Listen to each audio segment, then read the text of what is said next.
this isn't goodbye, it's see you later. Yes.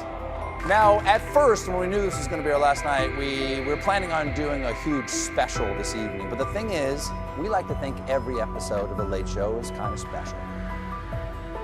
Something isn't adding up about Stephen Colbert's exit. The most watched name in late-night television, the man who beat every rival for 10 straight years, just got told to pack up and leave. Not because ratings dropped, not because audiences walked away. CBS called it a financial decision. But the numbers tell a different story, and so does the timing. Behind closed doors, executives were weighing something bigger than one show's budget. Something tied to politics, to a merger, to power nobody wanted to name out loud. Colbert found out the night before everyone else did. What he said next stunned his own audience. Stay with us as we dive into the evidence and uncover the truth behind the ending nobody saw coming. The night nobody saw coming. Stephen Colbert walked onto his own set on July 17, 2025, carrying news he had only learned about hours earlier. No warning, no meeting with his team beforehand, just a phone call, and then a decision that would end an 11-year run at the Ed Sullivan Theater. He stood in front of his studio audience and delivered the line himself, because that's the kind of host he had always been. Next year would be the last season. CBS was ending The Late Show in May. The crowd didn't clap. They booed, loud and long, the kind of sound that doesn't happen by accident on a scripted television program. Colbert let it happen. He told them he shared their feelings exactly. Then he said something that mattered more than the announcement itself. This wasn't just his show closing, it was the entire concept of The Late Show on CBS being retired. A program that had existed since 1993, first under David Letterman. 10 minutes before the hour, just a few days from now, before the long-awaited debut of David Letterman's new Late Show right here on CBS. Then under Colbert since 2015. Nobody was taking his chair. The franchise itself was being shut off. CBS moved fast to frame the story. A joint statement from Paramount's leadership called it a financial decision, plain and simple, pointing to a declining late-night advertising market and rising production costs. On paper, that explanation sounds reasonable. Every late-night show has bled viewers and ad dollars as audiences shifted to streaming and short clips. Colbert's show reportedly lost tens of millions of dollars a year, a number network executives didn't hide from reporters. But here's where the story stops being simple. The Late Show wasn't losing to its competitors. It was beating them. For years running, Colbert held the #1 spot in the 11:35 time slot, ahead of Jimmy Fallon and Jimmy Kimmel, pulling in the largest audience in the genre. A show can lose money and still be the most valuable asset in its category, especially in a business where prestige, cultural relevance, and total reach matter as much as raw profit. So the question hanging over every report, every interview, every follow-up story became impossible to ignore. If Colbert's show was the biggest name in the room, why was it the one getting cancelled instead of restructured, trimmed, or moved? Networks routinely keep money-losing flagship programs alive for the attention and prestige they bring. CBS chose the opposite path with its most recognized personality on the air.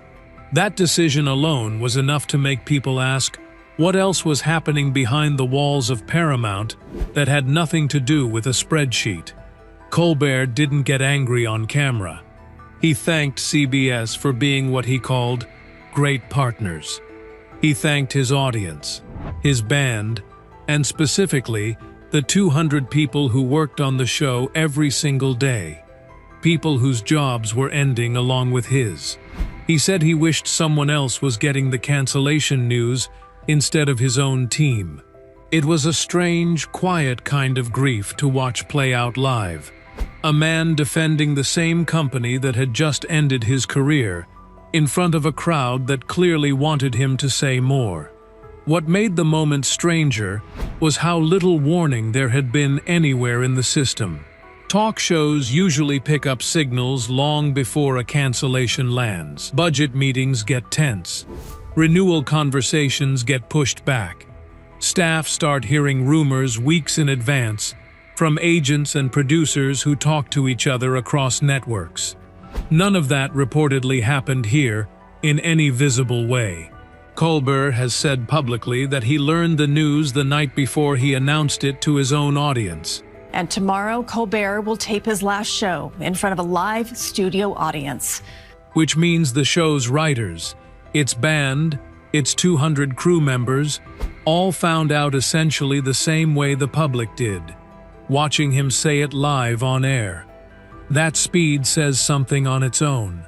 Companies that want to manage a message carefully, that want to soften a blow for a workforce about to lose their jobs, usually build in time. A same-day disclosure, delivered by the host himself rather than through a controlled internal memo first, looks more like a decision made quickly at a level far above the show, with little regard for how it would land on the people actually working there.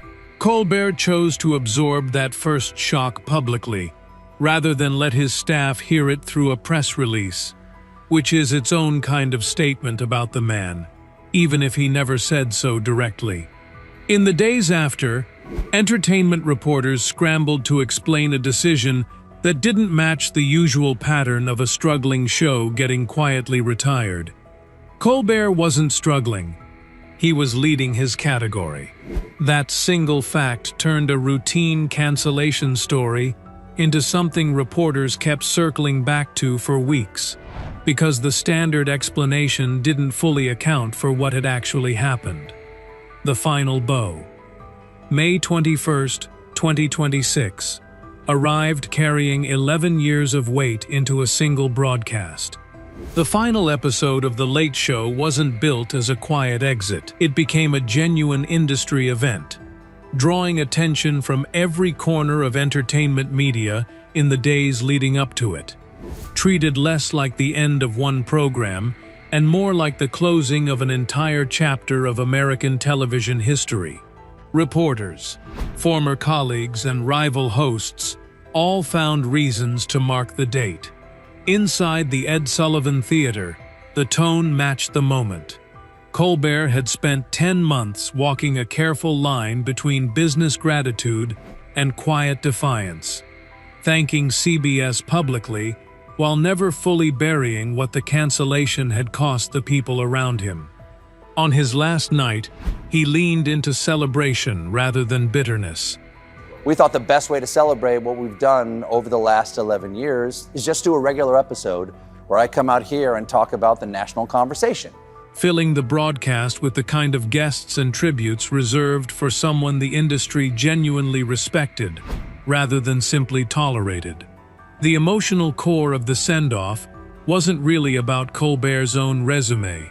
It kept circling back to the same idea he'd repeated across nearly every interview in his final stretch: that the show had always been about the people who built it with him every single day. His band, his writers, his crew. The 200 names that don't appear in headlines, but who lost their jobs the same week Colbert lost his, and who he made sure to mention publicly, again and again, right up to the final broadcast. There's a version of this ending that could have been angrier. Colbert had every reason to use his last night to settle scores, to point directly at the merger, the settlement, the $16 million payment he'd called a bribe just months earlier.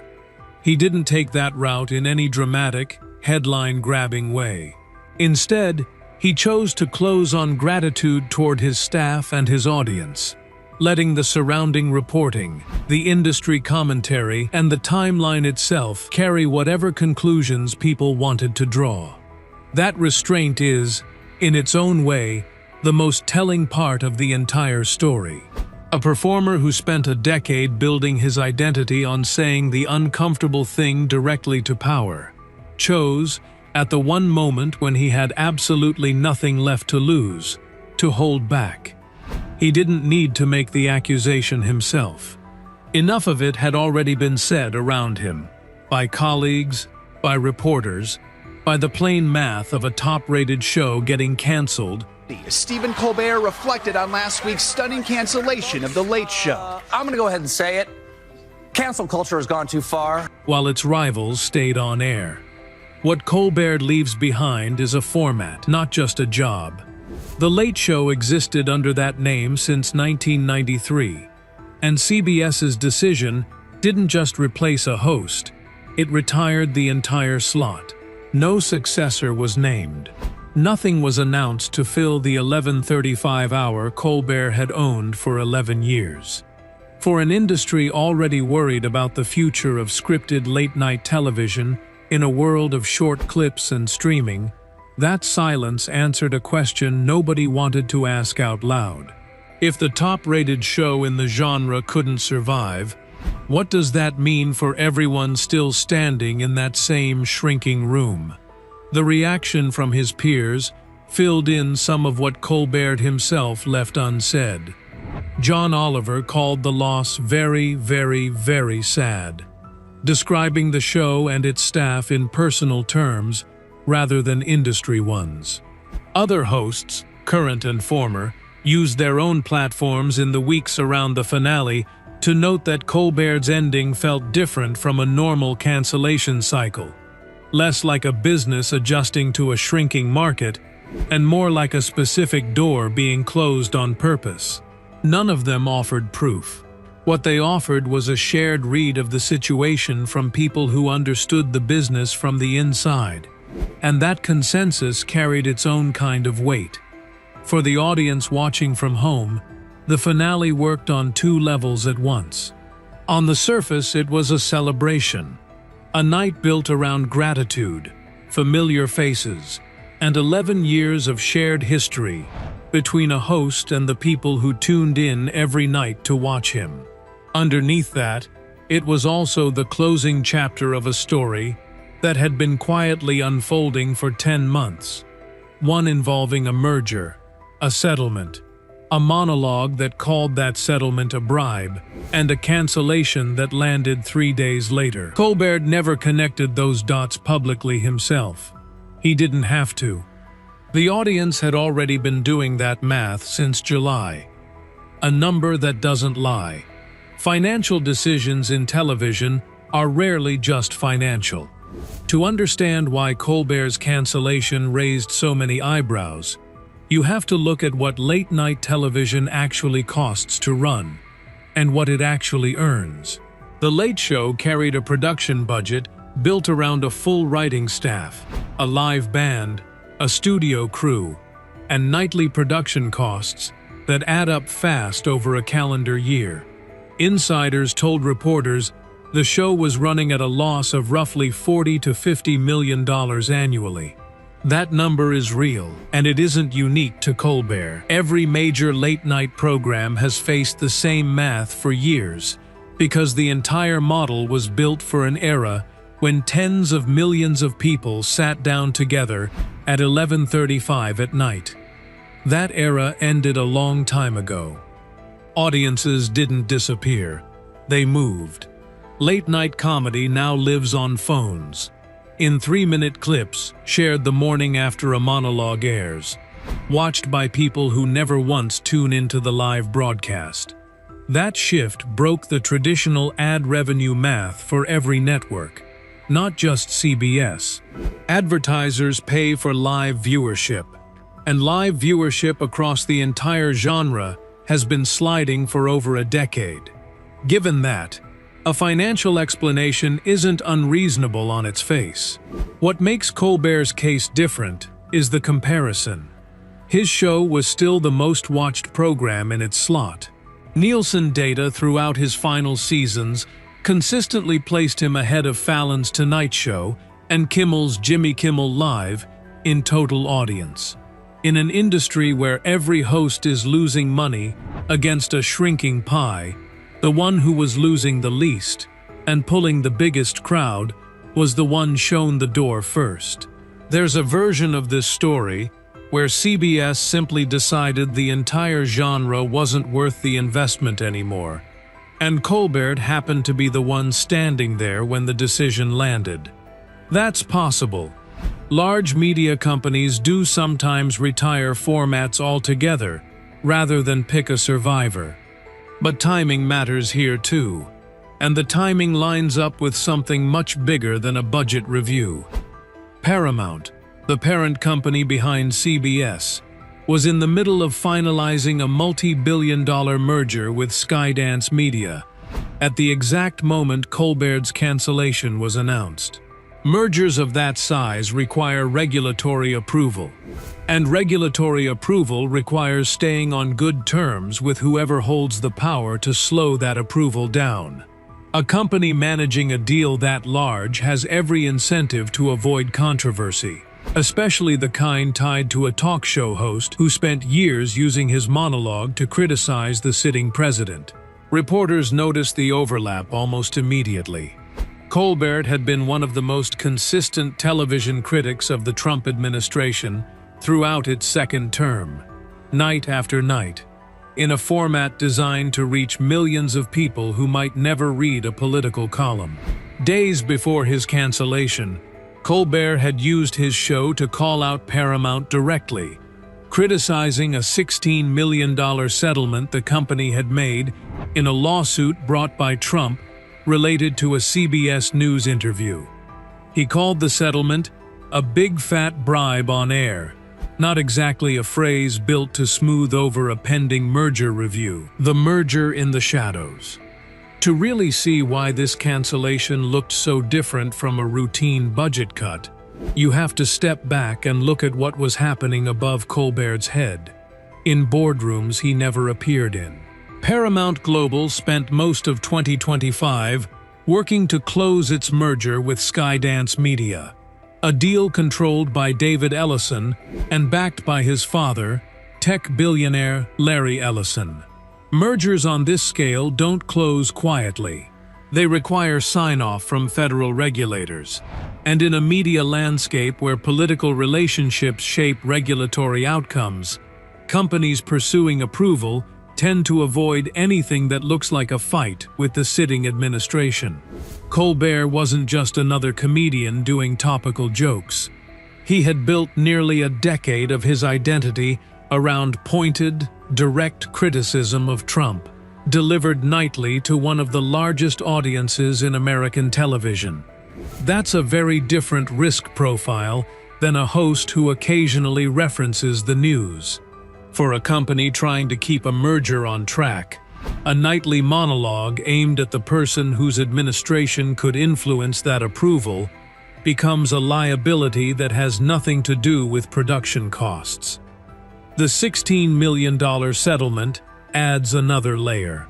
Trump had sued CBS over the editing of a 60 Minutes interview with Kamala Harris, a lawsuit many media lawyers considered weak on its legal merits. Paramount settled anyway, a move widely read across the industry as an effort to smooth the path toward merger approval, rather than a genuine legal necessity. Colbert didn't stay quiet about it. He used his platform to call the payment exactly what he believed it was: a decision to appease power rather than fight for principle. 3 days later, CBS announced his show was ending. The company's public explanation stuck strictly to finances, and Paramount's leadership has repeatedly denied any political motivation, framing it purely as a difficult business call in a shrinking format. Colbert himself, notably, never directly accused the company of retaliation on air. He walked a careful line, thanking CBS publicly while letting his audience draw their own conclusions from the timing. That restraint didn't stop other voices in the industry from saying what he wouldn't. Rosie O'Donnell was far less careful, publicly accusing the administration of pressuring networks to silence its critics.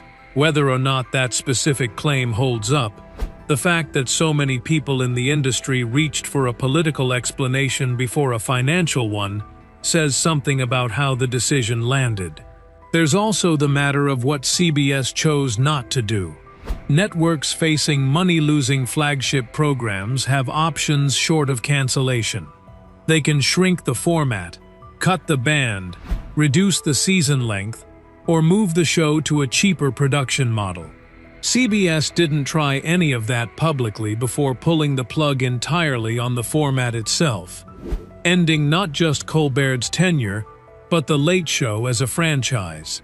That's a much larger decision than trimming one host's budget, and it suggests the choice was about closing a chapter completely rather than solving a cost problem.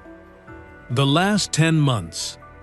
Colbert had 10 months left on air after the announcement, and he spent almost all of them exactly the way people who knew him expected. He kept working. The cancellation didn't turn the show into a farewell tour overnight. Colbert kept booking guests, kept writing topical monologues, kept needling the administration he'd been criticizing for years, seemingly unconcerned about whatever risk that carried, now that the decision was already made. If anything, being cancelled seemed to remove whatever restraint remained. He had nothing left to lose from the network's side, and he used that freedom. As the final months closed in, the show leaned harder into moments built around Colbert himself, rather than just the news cycle. One of the most talked about segments came when Oprah Winfrey appeared as a guest. Guest tonight is a woman so famous, she needs only one name. Please welcome Oprah Winfrey. And, partway through the conversation, physically swapped seats with him. She took the host's chair. He sat in the guest's seat. It was staged as a role reversal interview, but the questions she asked cut close to something real. She asked him what he felt ready to release, standing at what she called the threshold of what was ending and what was coming next. Colbert answered without much comedic distance. He said he still had what he called a white-knuckle grip on the people he'd worked with for years, pointing across the studio to his band, his camera operators, his writing staff. It wasn't a joke. The audience laughed at first, recognizing the format, then went quiet as the answer landed. Winfrey shared her own history with live audiences during that same conversation, describing the crowd as a kind of mirror, recalling how she'd once had to invite strangers in off the street just to fill seats when she started in Chicago decades earlier. Two performers who'd spent their careers reading a room used their final scripted moment together to talk about what a room actually means to someone who's spent a life performing in front of one. Colbert gave a similar answer in a separate appearance on Late Night with Seth Meyers. Hey everybody, look at that. It's the lovely and talented Seth Meyers.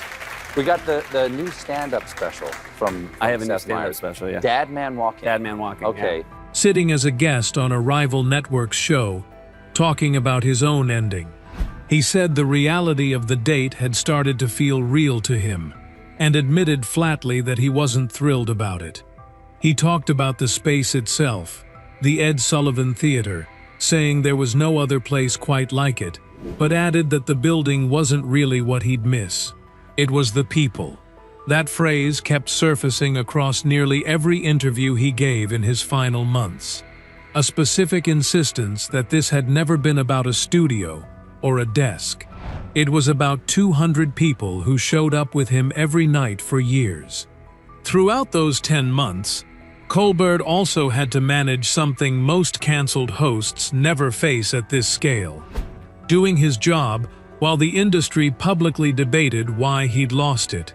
Colleagues weighed in constantly. Reporters asked network sources for numbers. Op-eds argued both sides of the financial versus political question nearly every week. Colbert kept showing up to write jokes about the news, some nights making jokes about his own cancellation, refusing to let the ending define every single episode leading up to it. There was a particular kind of pressure in that stretch that few performers ever have to carry. Most people who lose a job get to grieve privately, away from cameras, without a running public debate over whether they were pushed out for financial reasons or political ones.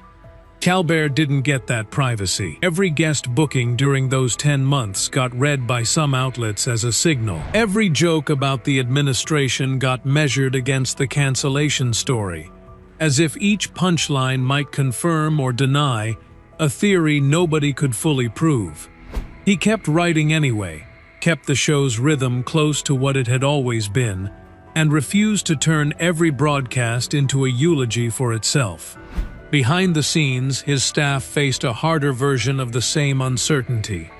200 people don't find new jobs overnight, and a 10-month runway, while longer than most canceled shows get, still meant an entire production team searching for their next position while finishing out a show that had already been declared over.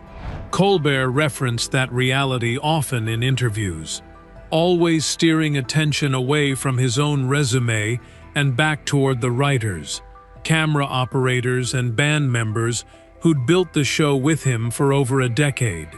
That repetition wasn't an accident. People who worked with him described it as entirely consistent with how he'd always run the room, crediting the machine behind him rather than positioning himself as the sole reason it worked. Stephen Colbert didn't leave because people stopped watching. He left at the exact moment his numbers were strongest, his voice was loudest, and his company was navigating a merger it needed politically smooth. Whether that timing was coincidence or calculation, the audience was left to decide for themselves, and most made up their minds fast. What stays with people isn't the spreadsheet. It's a host who spent his final months talking about 200 co-workers instead of himself. If this story pulled you in, you'll want to see how the rest of the late-night landscape is reacting right now. Hit like, drop your take in the comments, and subscribe so you don't miss what happens next in this shrinking, shifting world of television.